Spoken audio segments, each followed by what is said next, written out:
I'm going to start this launch with talking about something I'm very invested in, I'm very conscious is, which are the mistakes that scientists make when writing. So I'm going to review the 9 mistakes that scientists make when writing. And I'm going to conclude by showing you the course, which is great in the sense that it's going to address these mistakes, but it makes way more than just that. I really created the course to make scientific writing easy, to make it pleasant, to make it also of quality. And this is what I would like to show you today, how the course works. And we're going to finish this demo with a little surprise. You're going to see it at the end of this presentation. And if you have any question regarding scientific writing or regarding managing oneself or regarding the course, please feel free to ask them. At the end, we'll have a Q&A. You can ask them also during the masterclass because Sanyin is there to support me and to also take all your questions. And as I told you also, this masterclass is recorded and I will send you the recording of the masterclass. So if you want to go back to it a bit later, that's possible. So let's get started and let's talk about the 9 mistakes that scientists make when writing. And I would like to start by asking you the following questions.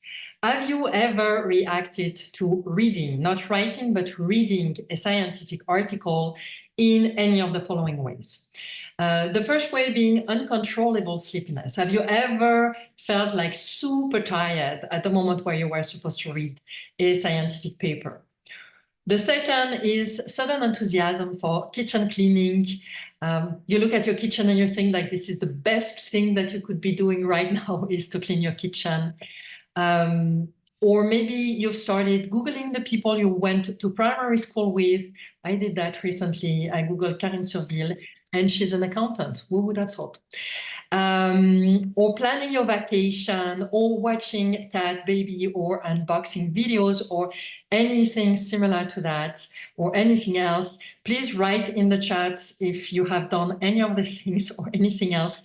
You can write the numbers 1, 2, 3, 4, 5, and I'm curious about if you have any of these tendencies. I can tell you already, I have all of them. Oh, I see that Danielle also has all of them. That's good. Okay, almost all 5, all of them. Oh, that's interesting. 1 to 5, I could have more vacation. Yes, it sounds like it. So vacation planning is going to be on the menu for CFD. Okay, so I see that I'm not the only person here who feels also sleepy when reading scientific papers, or we feel like other things suddenly become extremely attractive. And I want to tell you that if you have experienced any of these situations, I think it is absolutely natural because academic writing stinks.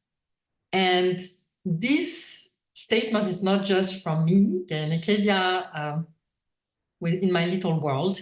It is something that other people also have noticed. Actually, I borrowed the statement from Steven Pinker, who I find is a very interesting scholar from Harvard University. Pinker is a cognitive psychologist, and he has written this statement, Why Academic Writing Stinks. He's written a whole paper about it.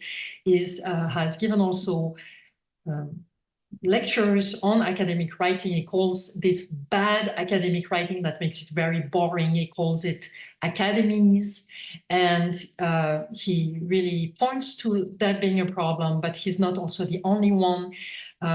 Very famous journals have also written about this topic, such as JAMA, Why Scientists Are Poor Writers, or Nature. I like this title very much because I think it reflects well how we react very often when we read a scientific paper. Is not just you, science papers are getting harder to read. And it's not just you, it's not just that you have a problem. Very often when we read a paper and we feel like super sleepy, or we feel like, oh, I definitely want to do something else, we often think that that's my problem. There's something wrong about me. But I don't think this is the case. I think it's just because scientific articles or academic articles are often very poorly written, and it seems that it gets worse with time because some platforms or journals like Nature Index have pointed to the facts that science is getting harder to read. And not only it is really bad when we ourselves have to read other people's work, but it's also very bad when other people have to read our work. We want to get them excited about our research. We want to interest them in our research. We put a lot of energy, a lot of time, a lot of thoughts into what we are doing. And hopefully other people are going to read us and not want to fall asleep, but being stimulated by what we're talking about. But in order to do that, we have to avoid some of common mistakes, pitfalls that scientists commit when they write scientific papers, and I would like to review them. So let's have a look. Mistake 1. Believing that good scientific writing is an innate talent.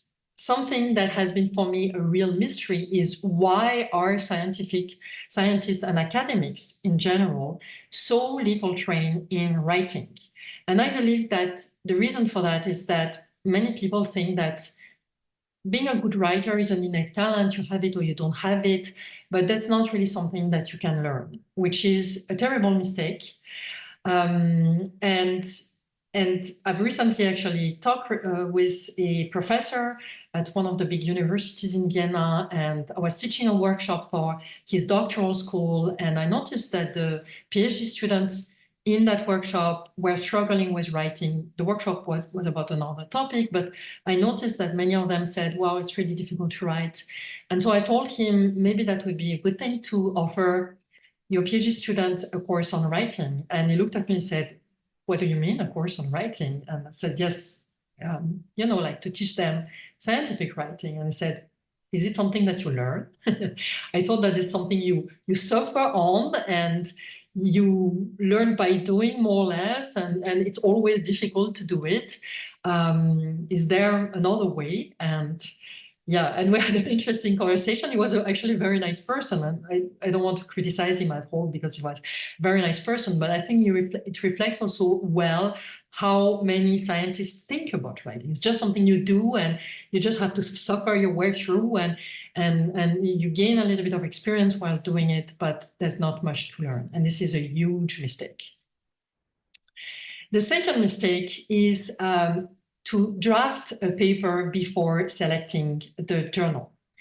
What most of us do when we have to write a paper, so we have, finished our research, we're ready to write a paper, and we just get started, and we just write a first draft, we send it to our co-authors, to a supervisor if you're a PhD student, then you get some feedback, and there is all this back and forth and exchange, and after several months, usually it takes at least months, sometimes years, you finally have a paper that everybody's kind of happy about. And then comes the crucial question, okay, so where do we submit it? And then everybody decides on a journal, or the most involved people decide on a journal. And then usually the PhD student has to write this paper, goes to the journal website and start reading the guidelines and realize that many things are not working with the draft that he or she currently has. The paper is too long, and now you have to shorten it a lot, or the figures have not been created in the right way, or maybe there are, the style is not correct. So journals have important guidelines, and these guidelines are really essential to respect. You have to respect these guidelines. If you don't, they're going to reject your paper very, very likely. So you have to respect this guideline. It's very frustrating once you have your draft, once you have invested a lot of time now to have to revise everything and to change everything. In general, revision is very difficult. It's hell. Actually, I find that revising a paper is mostly hell. It's always difficult. So selecting the journal at the very end is actually a tremendous loss of time, of energy, and of nerves, and can lead to heavy demotivation. The third mistake is to rely on inconsistent vocabulary. usually when you work on a certain topic, you will have different terms to designate different concepts. Here I took an example from my field of research, which is neuroscience and psychology, and I have done a lot of research on empathy. And if you take the term empathy, which means more or less to put yourself in the shoes of someone else, you have many different concepts that are associated with this term, this expression, empathy. And some of these concepts mean the same thing, and some of them have different meanings. For example, you can talk about emotional empathy. And emotional empathy happens when you see someone's cutting their finger and you feel bad for them. Or you can also have cognitive empathy. And cognitive empathy is something that's a little bit colder in terms of emotions. It's just when you're trying to figure out what people are thinking right now. And so you have these two main terms, but you have also many different other terms.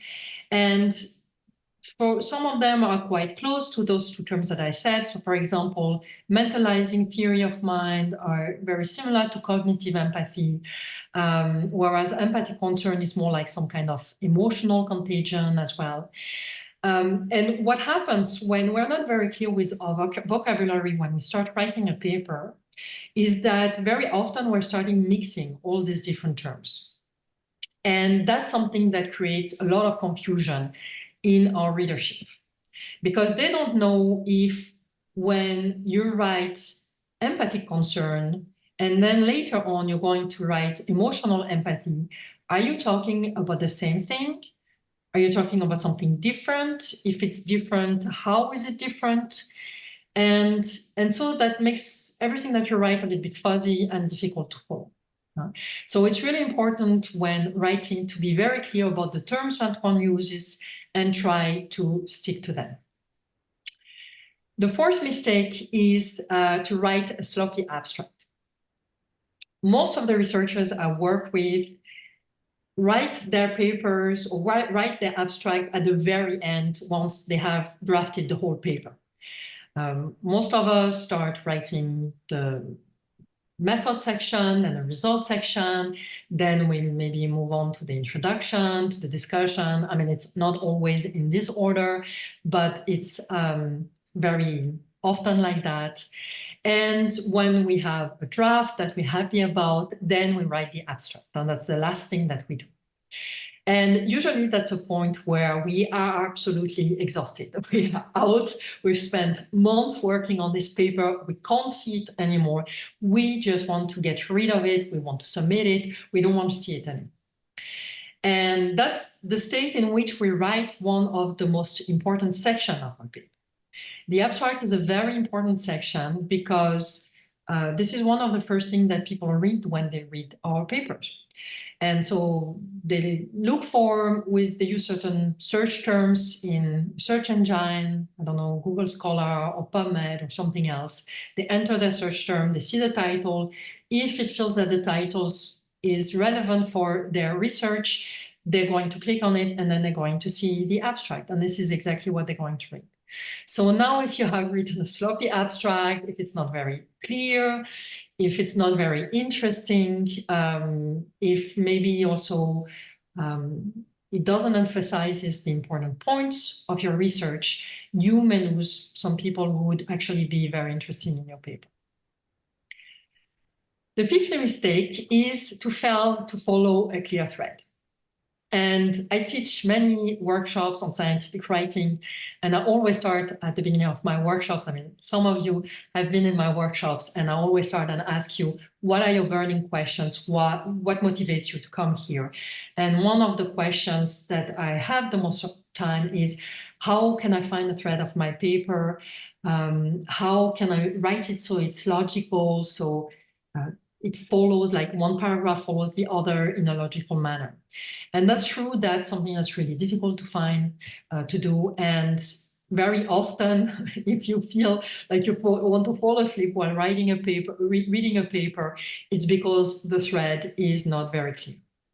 And I want to insist on the thread because this is often something we're not really clear about, like we don't see it, like when you read a paper, you don't see the logic between the different paragraphs, but at some point you don't understand what they're talking about that now, or it feels that it's not relevant, that it's not interesting, and you want to put the paper away and do something else.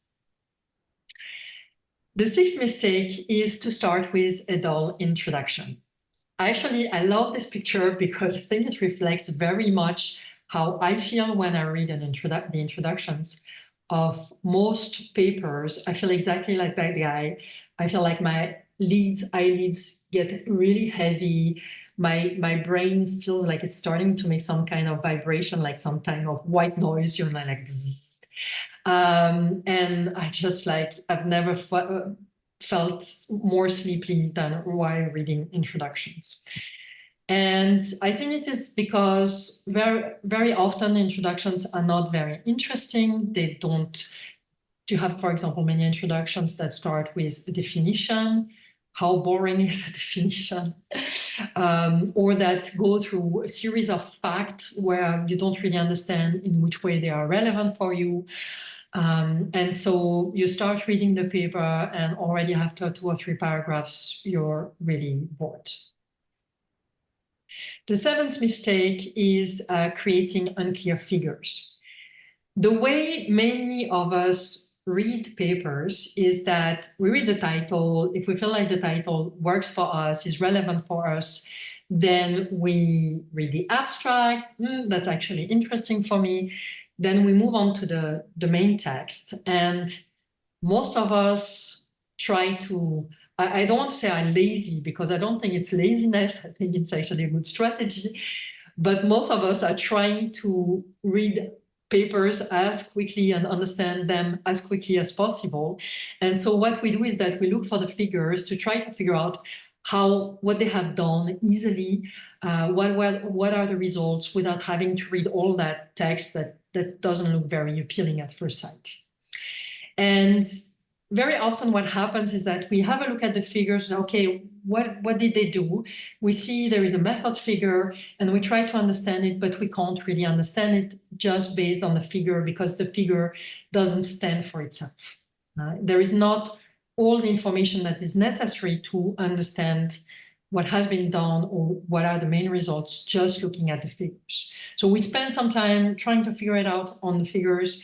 And then when we realize that's not enough, that's not working, then we have to go to the main text or we forget about it. We think, okay, I don't care about it anymore.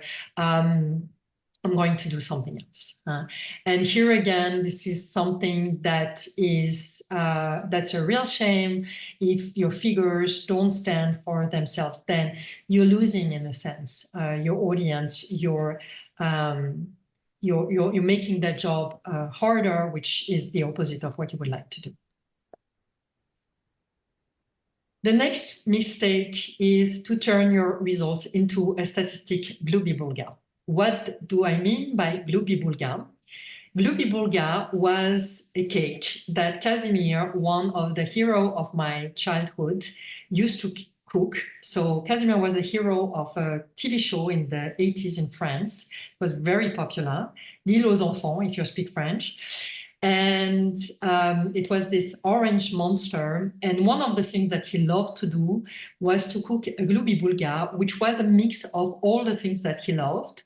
So it had chocolate in it, sausage, banana, mustard, marmalade, and it was absolutely disgusting for everybody except for Casimir.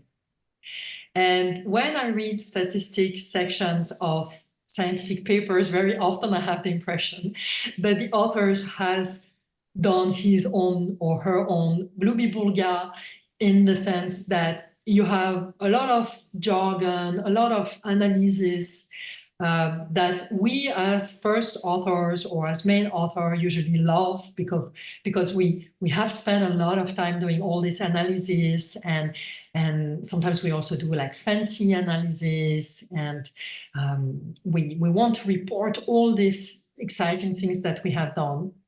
But for the audience to understand it, it's really difficult. There is way too much jargon. There is way too much too little context to really understand, okay, what have they done exactly and for which reason, what motivated running this analysis or this analysis. And here again is a place where you can lose your audience. It's going to be especially true if you have an audience who is not expert in this kind of analysis. They may probably not understand anything of your statistics, even though they would like to understand them. And finally, the ninth mistake that I would like to talk about today is concluding with vague statements. These sentences that you can see on the screen are typical sentences that you find in discussions or conclusions of scientific papers. And here again, you feel like you want to yawn when you read them because they don't carry much meaning. Sentences such as, "This result provide new insight into blah, blah, blah topic," or our study has shown promising results, or I like this very much because you find it everywhere. This research opens new avenues for future studies. So I understand why many of us write sentences like that. It's because it's often difficult to write a discussion. You don't really know what you should put in your discussion. And so you put these vague statements that are not controversial, but also that are really not interesting. Because when you write, "This research opens new avenues for future studies," I mean, which future studies are you talking about? I mean, what are you really talking about now? So we have these 9 mistakes, believing that good scientific writing is an innate talent, drafting the paper before selecting a journal, relying on inconsistent vocabulary, writing a sloppy abstract, failing to follow a clear thread, starting with a dull introduction, creating unclear figures, and turning results into a statistic, blue-bubble, and concluding with fake statements. And I think that these 9 mistakes are one of the reasons why scientific writing stings so much, is so difficult to read. But when I'm saying that, I don't want to point the fingers at scientists and say, "Hey, you guys, you're doing such a bad job, stop doing it, pull yourself together," because I believe that scientific writing is actually quite difficult. And we all have been there. Writing a good paper is actually a real challenge. I'm in Austria, so we have many mountains around here. And I really believe that writing a paper is a mountain project. And very often you don't know where to start. You don't know what to do exactly. It's difficult to not forget any important details. Right now, I presented you some mistakes, and maybe you wrote it down and you thought, okay, next time I'm going to create my figures, I won't forget to have them stand from themselves. But if this next time is going to be in weeks or in months, are you going to really remember it? It's difficult, right, to have that in mind exactly at that moment. And because writing a paper is such a difficult work, it's very difficult to stay motivated in the long run. And that's the reason why I created the course. I created the course because I always thought that it doesn't have to be that difficult. There must be a step-by-step method that makes it easier. And it's not to say that writing a paper with the course is going to be no work, because you will have to do some work. Science requires also careful thinking.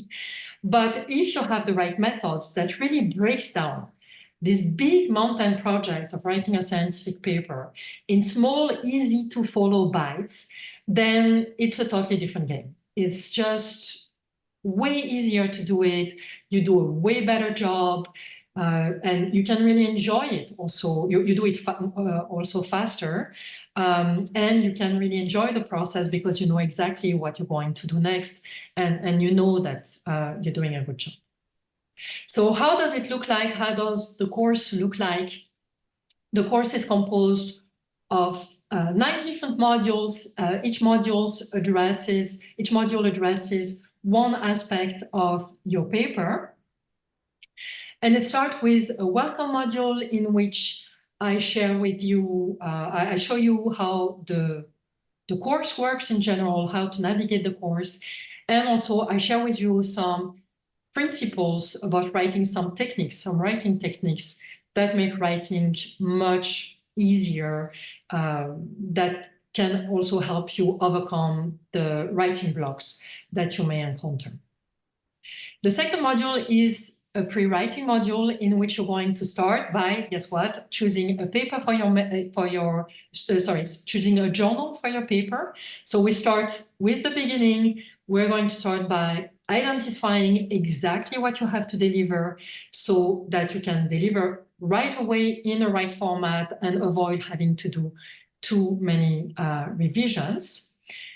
Then we have the third module in which you're going to identify your keywords and select your keywords and your main concepts, so that you know exactly which vocabulary you're going to use all over your paper before you actually start writing your paper.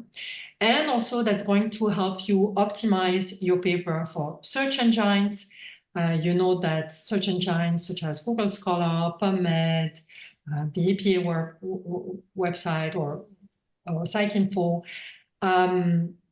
search engines look for the words that you use in your text to index your paper.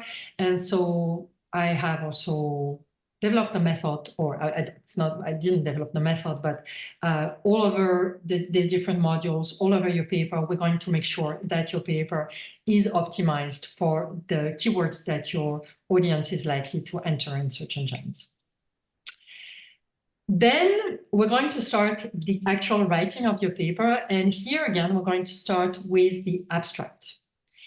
Not only is it great to start with the abstract because it makes sure that you're not going to write a sloppy abstract. We start with it so you will have the opportunity to revise it several times during the writing of your paper and to improve it each time. But also, what I love about starting with the abstract is that it's going to help you to identify your storyline, to identify the story of your paper. And one of the big principles on which this course is based is storytelling. If you've never heard about storytelling, it may sound a little bit weird, right? I mean, okay, I'm a scientist, why should I tell a story? Don't worry, I'm not going to ask you to write a novel. But stories have a certain structure that we also find in scientific papers.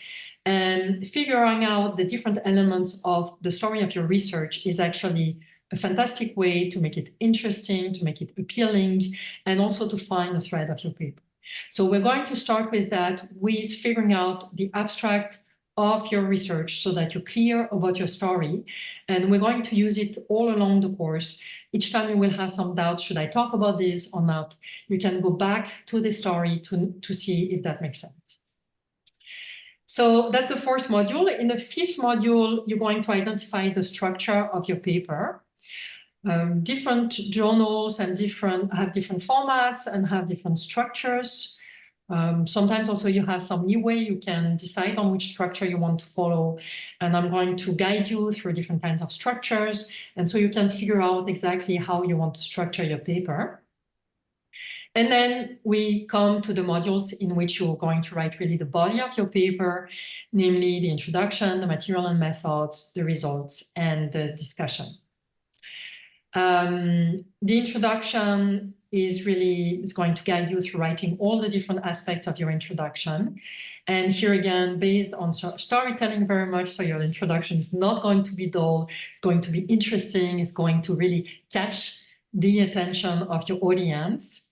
In the methods and in the results section also, I'm going to share with you some techniques that I actually have developed. I've never heard about these techniques anywhere else.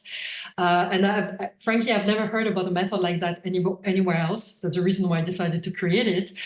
So techniques to structure your paragraphs, to make your methods and your results understandable to your audience, and also interesting so that they understand how it fits within the context of your research, and also to not forget to have figures that convey the main message of your research just at one glance.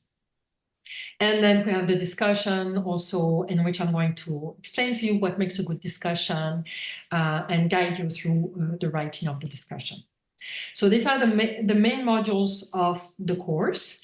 And then in addition to that, you have a toolbox where you can go and pick different tools when you need it, tools to improve your writing, to find a title, to manage yourself and reach your goals, or clarify your thoughts, and many more different things. These are posts or videos, masterclasses, or also some actual tools like Word or Excel documents. And in each module, you're going to see the following information. You're going to see the following material. So each module contains a video with the most important principles. So each module starts with a video in which I explain what are the principles of, let's say, the discussion, what makes a good discussion, what you should be careful about when writing your discussion. Then we have a quiz to consolidate your knowledge. And both in the video and in the quiz, you will find many examples so that you can apply, you know how it is, sometimes this principle, they're a little bit abstract, and then you try to apply them to your research, but you don't really know how that works. So you're going to see many examples in the videos, but also in the quiz. So you can apply that knowledge, you can test your knowledge on other people's example, which is often a bit easier. And then when it's clear that you have understood these principles, you're going to move on to the workbook. And in each section, so for each section of your paper, you will have a workbook that contains questions to help you at first identify what you have to deliver. So what is expected from you, let's say, in your discussion. Figure out what you want to write.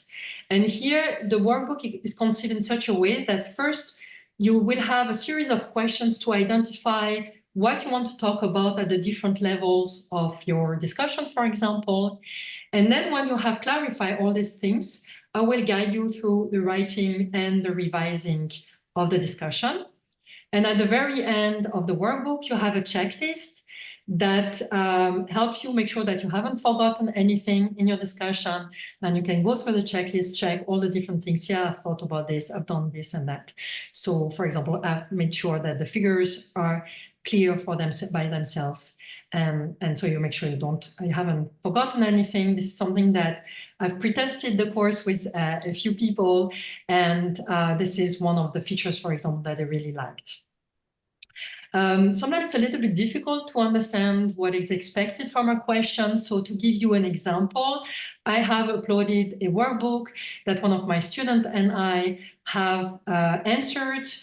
So if you don't really know what I mean with a certain question, I think the questions are quite clear, but still you can have a look at this example. And then in the module, you will also find some extra resources, bonuses, so that you can dive a little bit deeper into some of the questions that maybe were not so much developed in the video. Okay, so now I'm going to show you how it looks like. This is the course page, and you can see here the different modules. So you can expand here and see the different modules. And what you can see is that these videos at the beginning of each module have been also cut into small pieces.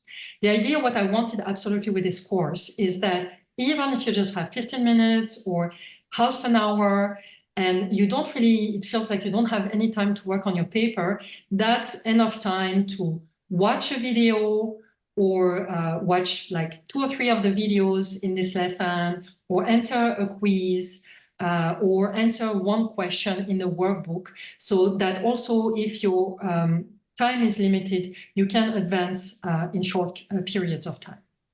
So you have all the different modules, and if you continue where you left off, then you come to the course player, and you can see here the different videos. So I would like to share with you one of these videos so that you can see how it looks like. I forgot to do something. Let me just do it again, sorry.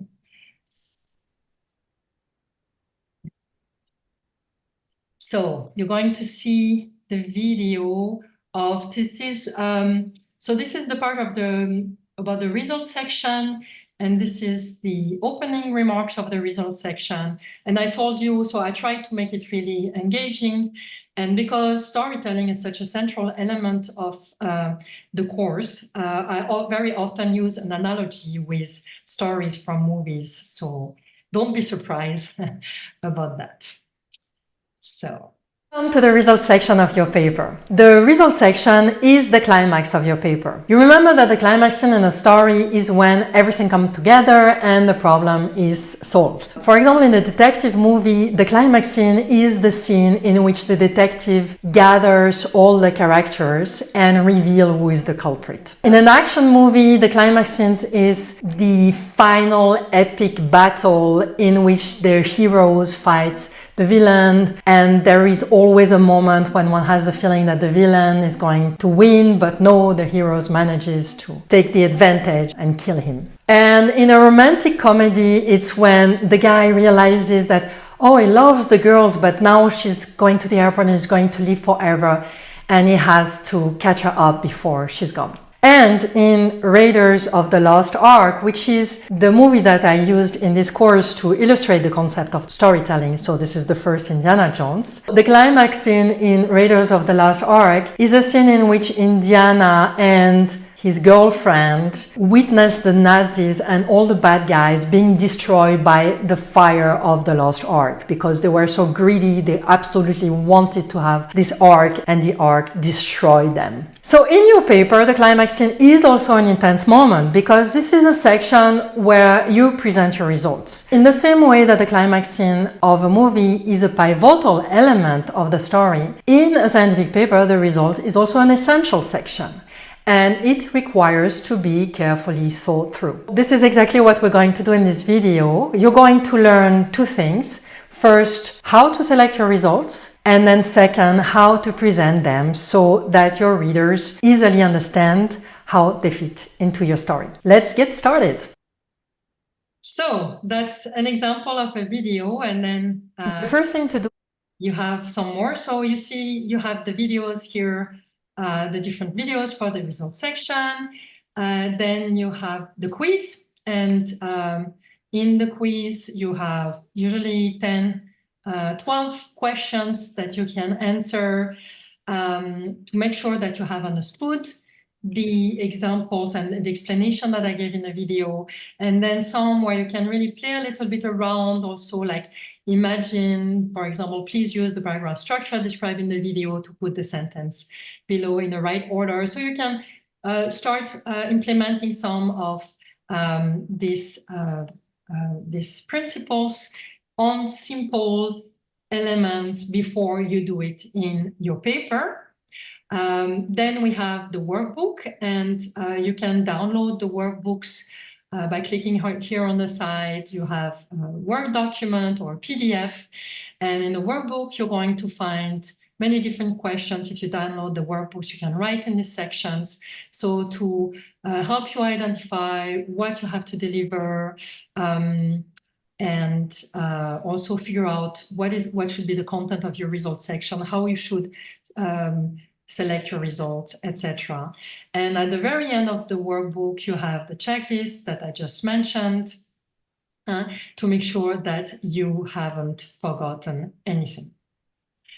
You also have the workbook example that Mina and I have completed, and a few extra resources. For example, this blog post regarding how to create high resolution images in PowerPoint. And you have that for all the different sections and modules. So that's how it looks like. Before listening to your questions, if you have any, I would like to tell you one last thing, which is I told you at the beginning that I had an exciting news for you, and here it is.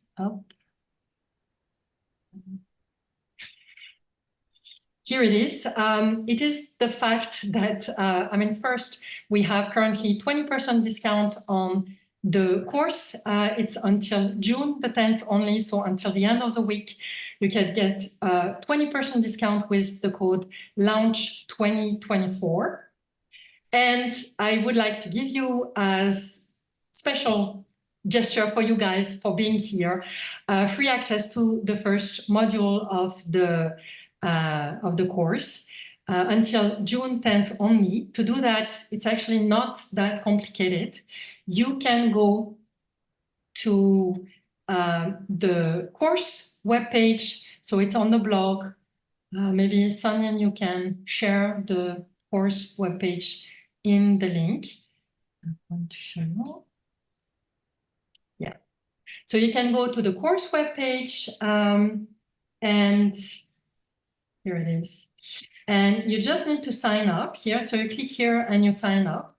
And that's going to bring you to the payment page. But even if you don't pay now, you just create an account. You just need to enter your name and your email and create a password. You don't need to enter your payment method if you don't want to buy the course right now. If you want to buy the course, please feel free to do it.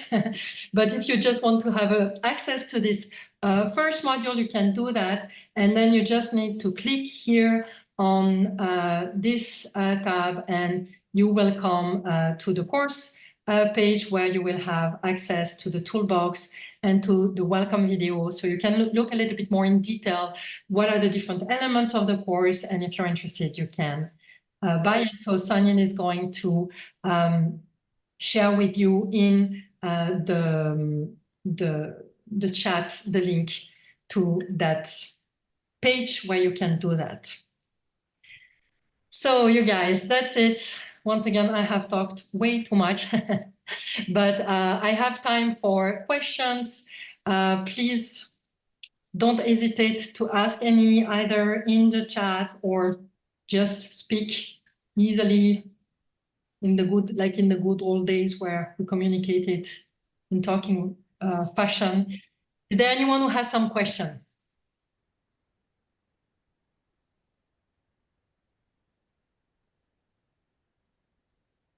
So it could be about the course or about anything else. Henrik, hi, nice to see you. Hi, thank you for the nice overview. I was thinking, and I could imagine some of the others are thinking that as well, writing an abstract early in the process. I saw also on the overview that sounds difficult in practice. Do you have a good tip to how to do this? Because usually also the supervisor recommends, yeah, at the end you will know how it should look. Yeah, so I think when you start by writing your abstract, it doesn't have to be the abstract that you're going to submit eventually, you know? It's a first draft, but I think it's going to bring you a lot of clarity. And I want to say that this is the first thing that we do when we start a research project, my student and I, is that we always start by finding out what is the story of our research before we even actually think about which methods we're going to use. And you're going to see it's not that complicated. It is a technique that I use in all my workshops. I have used it use like hundreds of people, really, like literally I counted, like I think I met like 600 people in my workshops in the last years. And it's just a series of questions. I guide you through a series of questions to help you figure out what are the different elements of your abstract and try to identify the story of your research. And it may be indeed that while writing the rest of the paper, you may want to change that, but that's perfectly okay. I mean, that's perfectly fine. It's just a first step. So to have a general idea also, what is the essence of your research? Why is it interesting? Like, what is it really about? Why is it interesting? Which challenge does it answer? And once you have that, then everything else becomes way easier. But I've never been in a situation of someone within my workshop saying, okay, I have really no idea. You will see if you do it. Were you in one of my workshops on scientific writing? No, okay, you were in the last workshops, right? One of the last workshops I gave. Huh? But really, it's not an issue. I think there are some people here, yeah. Yeah. So I don't know if someone has been in one of my workshops, maybe you can, you have done this exercise, I guess you can also share your experience. Is there any other question? Sanil, did we receive any question also? Because I get the opportunity of the people who could not attend today to send out some questions. Do we have anything? Yes, we do have. I have some written down here. Mm-hmm. The first one would be the thread of the paper and how to find it. So people struggle with, just editing constantly and not having a logical thread. Do you have any advice on that? Yeah, I think this is one of the biggest challenge that scientific writers have. And I want to say, like, if you're a PhD student and you're struggling finding your thread, you're not the only ones, because I meet also professors who find that very difficult. I think it is because very often we're not very clear about how scientific articles are structured. And scientific articles follow a very clear structure. That's the good news, actually, is that you don't need to be very creative in what you put in your paper, because it has a structure that most people know intuitively, but don't know explicitly. And this structure starts with really the essence of the story that we find in the abstract. And then unfolds all around the paper. And that's the reason why I have conceived the course as like a series of small questions that you answer, like, okay, what are you going to put at that level? At that level, for example, at the beginning of the introduction, we should start with an opening that explains why the research topic is interesting. And so the first questions of the introduction workbook are going to be about like helping you figure out why is your research topic so interesting for your audience, and thinking about it. And so by decomposing the goal of writing this big paper into small questions that you answer one after the other, you will see that it's actually not that difficult to follow, to find the thread of your paper. I mean, it took me some time to come up with the right questions. It took me 2 years to be exact, but I feel like with these questions, and I see that also with my students, that they manage to find really good threads. Mm-hmm. So another question I have here is how to deal with perfectionism when writing. Yeah, that's also a very good question. And I think this is something that many scientists struggle with. And my answer to that is, first, you will hear very often that perfectionism is something bad. And my opinion about perfectionism is that we should not be so harsh on ourselves for being perfectionists. Actually, I have learned to like me being a perfectionist, because I am totally a perfectionist. And I think it also means that I have a high standard. And I think science requires to have high standard. We need to do high quality research. So in general, it's a very good thing to want to reach for something really high. Just usually when you're drafting your first draft, it doesn't come at first in a perfect way. And that's the reason why in the course, I really wanted to separate the thinking about what do I want to put in, which content do I want to put in my paper, and how am I going to formulate it so that it sounds good. And you will see that when you separate both things, then when you just figure out the content, you don't have to be perfectionist, and then you can exert your perfectionism and your desire to really have a great expression in the second step. Oh, I'm sorry, I'm going to switch on the blade because it's not having light in my face. Yeah. Marina, you had a question. Yes, I just want to know if the course will be as useful for me, since I am not in the scientific area. Mm-hmm. So you're in law, right? Yes, law and mainly law. Yeah. So I think it will.